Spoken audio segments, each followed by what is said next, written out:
Alors, un assessment center, c'est une combinaison en fait d'outils en ligne, de mise en situation, d'entretien avec donc des consultants.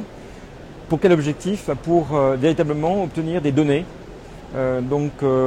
fiables, qui sont véritablement scientifiquement validées par rapport aux capacités d'un individu, son potentiel et notamment en particulier son potentiel d'évolution.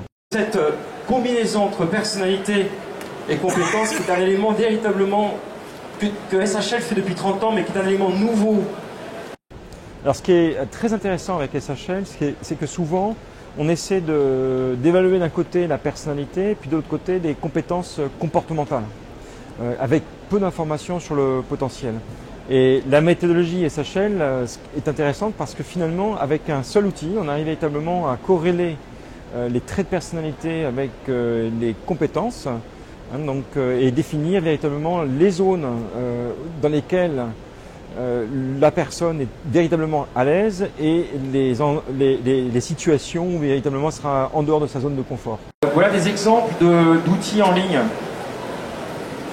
Alors un outil phare qui a fait la réputation de SHL, mais qui n'est pas le seul, c'est le fameux questionnaire OPQ32. Alors je sais que ça fait très particulier, très normatif. C'est un questionnaire de personnalité et qui a justement permis de faire cette corrélation entre les traits de personnalité et notamment les compétences. D'autres outils sont des outils de tests d'aptitude et enfin, comme certains de nos confrères, nous avons des mises en situation, des entretiens pour valider certaines des compétences, mais également challenger sur la capacité à mener des situations dans le futur. En fait, il y a une idée à retenir. Au-delà de tout cela, c'est quand vous choisissez des outils d'assessment, d'évaluation, prenez des éléments qui seront actionnables, c'est-à-dire des données que vous allez pouvoir utiliser. Alors, ce qui est important, c'est avant tout la fiabilité des données. On joue ici avec l'avenir d'un individu en entreprise, dans un environnement professionnel. C'est sérieux. En même temps, c'est pas parce que c'est sérieux que ça ne doit pas être ludique dans la façon de le faire, mais dans les résultats obtenus, c'est important d'avoir des données fiables, objectives et que je qualifierais aussi de prédictives par rapport à des futurs possibles avec cette personne.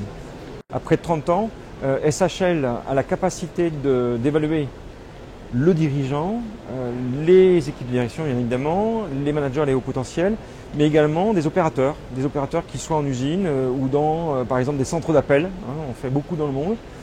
Et c'est ça qui est intéressant, c'est que ce sont des outils différents, mais avec la même logique. C'est ça ce qu'on a fait chez SHL depuis 30 ans, c'est qu'on a défini le do, le ré, le mi. Bon. Mais ce qui est intéressant, c'est pas de se dire, tiens, le do, on pourrait peut-être le mettre comme ça. C'est de se dire quelle partition on va jouer. Dans ce job, quelle partition tu vas jouer. Quelle est la musique qu'on veut jouer? Une symphonie, du jazz, en fonction des opportunités, des priorités stratégiques. Et c'est ça que je voudrais véritablement qu'on fasse tous ensemble, c'est d'écrire des belles partitions, parce qu'on a des belles personnes dans nos entreprises. Ouais, ce sera le mot.